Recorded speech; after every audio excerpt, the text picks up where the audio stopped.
আজকে varicose when নিয়ে আপনাদের সঙ্গে কথা বলবো। আমি ইউটিউবে দেখলাম একজন লিখেছেন যে ভেরিকোজ ভেন হয়েছে তার এবং তিনি তার ভেরিকোজ ভেন নিয়ে একটু আলোচনা শুনতে চান। তিনি চিকিৎসাতে আছেন। সো তার কথা ভেবে এবং অনেক, অনেক পেশেন্ট যাদের ভেরিকোজ ভেন আছে তাদের কথা ভেবে আজকের আমার এই ভিডিওটি বানানো। ভেরিকোজ ভেন একটা ক্রনিক অসুখের মধ্যে পড়ে। পায়ের মধ্যে যে শিরাগুলো আছে সেগুলো যখন ডাইলেটেশন হয়, টর্চুয়াস হয়, মানে একটু প্যাঁচালো, ফোলা, তখন ভেরিকোজ ভেন হয়। ভেরিকোজ সিটি থেকে ভেরিকোজ ভেন কথাটা এসছে।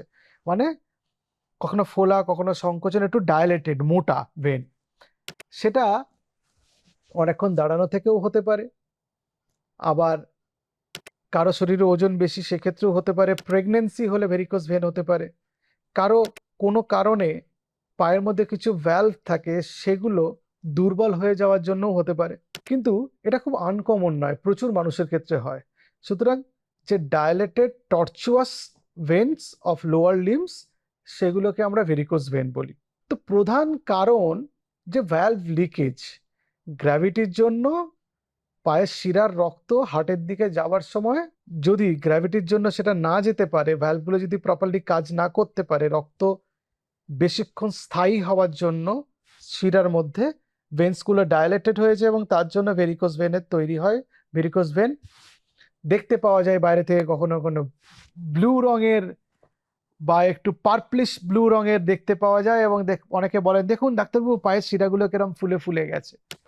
এবং যাদের চামড়া অতটা ফর্সা না তাদের ক্ষেত্রে উঁচু উঁচু বিডেড স্ট্রাকচারের মতো চামড়ার নিচে ফিল করতে পারা যায়। কি কি রিস্ক ফ্যাক্টর আছে? যদি অনেকক্ষণ দাঁড়িয়ে থাকা যায় বা বসে থাকলেও ভেরিকোজ ভেন হতে পারে। কিন্তু বয়স বাড়লে হতে পারে, মহিলাদের বেশি হয়, ফিমেল জেন্ডার একটা ইম্পর্টেন্ট রিস্ক ফ্যাক্টর।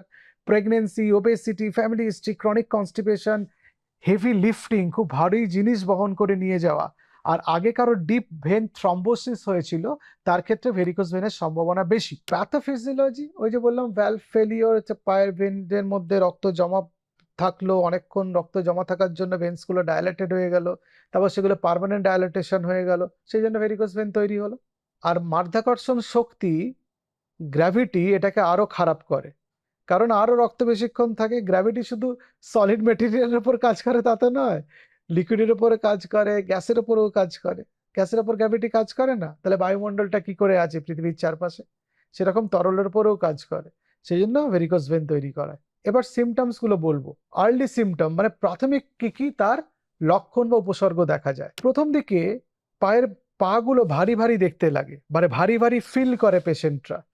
একিং পেইন হয় দাঁড়ানোর জন্য, পায়ে একটা দুর্বলতা অনুভব হয়, কখনো কখনো জ্বালা বা থ্রবিং সেন্সেশন হয়। লেট স্টেজে পা ফুলে যায়, স্কিনে চুলকানি বা ডিসকালারেশন হয়, এক্সিমা হয় আমাদের অ্যাঙ্কেলের চারপাশে, আর রাত্রিবেলা ক্র্যাম্পস হয়।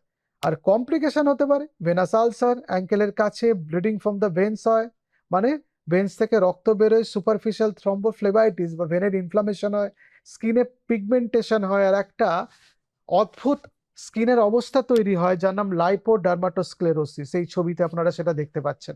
ক্লিনিক্যাল এক্সামিনেশন করলে আপনি এটা কিভাবে জানবেন যে ভেরিকোজ ভেন হয়েছে? ক্লিনিক্যাল এক্সামিনেশন করলে ডায়ালেটেড টর্চুয়াস ভেন দেখতে পাওয়া যাবে, সুপারফিশিয়াল ভেন্স গুলো ডায়ালেটেড হয়ে গেছে। কিছু কনফার্মেটরি টেস্ট আছে, তার মধ্যে ডপলার আল্ট্রাসাউন্ড বা ডুপ্লেক্স আল্ট্রাসাউন্ড করে দেখা যায় যে ভেনটা ডায়ালেটেড হয়েছে, কোনো ভ্যালভ লিকেজ হচ্ছে ইত্যাদি, সেগুলো দেখতে পাওয়া যায়। কখনো কখনো কোনো কোনো ক্ষেত্রে আমরা সিটি স্ক্যান বা এমআরআই করে দেখে নিই যে কিছু গন্ডগোল হয়েছে কিনা পার্টিকুলার ওই জায়গাতে।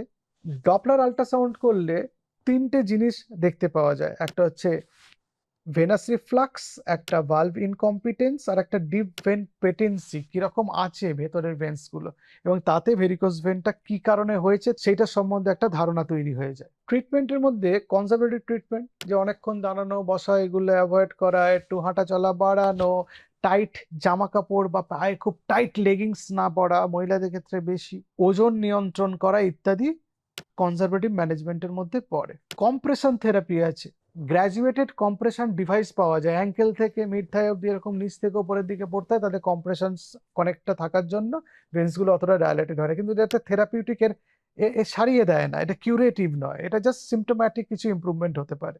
এবং এটা খুব গুরুত্বপূর্ণ কারণ প্রোগ্রেশনটা আটকাতে পারে। কিছু ওষুধ আছে যেমন ভেনো অ্যাক্টিভ সাবস্ট্যান্স আছে, সেগুলো অনেক ক্ষেত্রে ব্যবহার করা হয়। যাদের ক্ষেত্রে অনেকটা বাড়াবাড়ি হয়ে গেছে তাদের ক্ষেত্রে এন্ডোস্কোপিক লেজার অ্যাবলেশন করা হয়, যেটাকে এন্ডোভেনাস লেজার অ্যাবলেশন বলা হয়। আবার অনেক সময় রেডিও ফ্রিকোয়েন্সি অ্যাবলেশন করা হয়।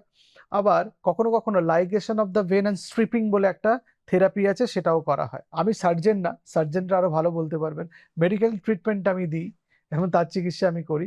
কিন্তু এই যে এন্ডোভ্যাসকুলার বা এন্ডোভেনাস লেজার অ্যাবলেশন বা রেডিও ফ্রিকোয়েন্সি অ্যাবলেশন, এগুলো কিন্তু একদম প্রপার কোনো মাল্টি স্পেশালিটি জায়গাতেই হয়, যেখানে ভ্যাসকুলার সার্জনরা এই জিনিসগুলো করে থাকেন। তাহলে প্রিভেন্ট আপনি কিভাবে করবেন বা এটাকে আটকাবেন কি করে? এটাকে আটকাতে গেলে আপনার নিজের body weight, healthy body weight maintain করতে হবে, রেগুলার এক্সারসাইজ করতে হবে, বহুক্ষণ দাঁড়িয়ে থাকা এড়িয়ে চলতে হবে। যখন বসবেন বা রেস্ট করবেন পা তুলে বসতে হবে। আর যখনই এটা শুরু হচ্ছে, তখন early use of compression device, যেটা গ্র্যাজুয়েটেড কম্প্রেশন স্টকিংস এর কথা বললাম বা ডিভাইসের কথা বললাম, সেটা ইউজ করতে হবে। তার প্রোগ্রেশনটা স্লো হয়ে যাবে। কখন ডাক্তার দেখাবেন? এটা যদি প্রোগ্রেসিভ হয়, এটা যদি আপনার পায়ে কনস্ট্যান্ট ব্যথা হয়, কোনো জায়গায় আলসার হয়েছে বা ব্লিডিং হয়েছে, তাহলে কিন্তু আপনাকে ডাক্তার দেখাতে হবে। ভেরিকোজ ভেনটা একটা কসমেটিক ডিজিজ না, এটা একটা ক্রনিক ভেনের অসুখ বা শিরাতন্ত্রের অসুখ। এটার চিকিৎসা করতে হয়, নালে বাড়ে, কমপ্লিকেশন তৈরি হয়, আলসার, ব্লিডিং ইত্যাদি হয়, লাইপোডার্মাটোস্ক্লেরোসিস, যেটা একটু আগে বলছিলাম। শুরুতেই একজন আপনার পরিচিত চিকিৎসক এটা দেখান, এটা চিকিৎসার ব্যবস্থা করুন, তাহলে লং টার্ম জটিলতা আপনি এড়িয়ে যেতে পারবেন। নমস্কার।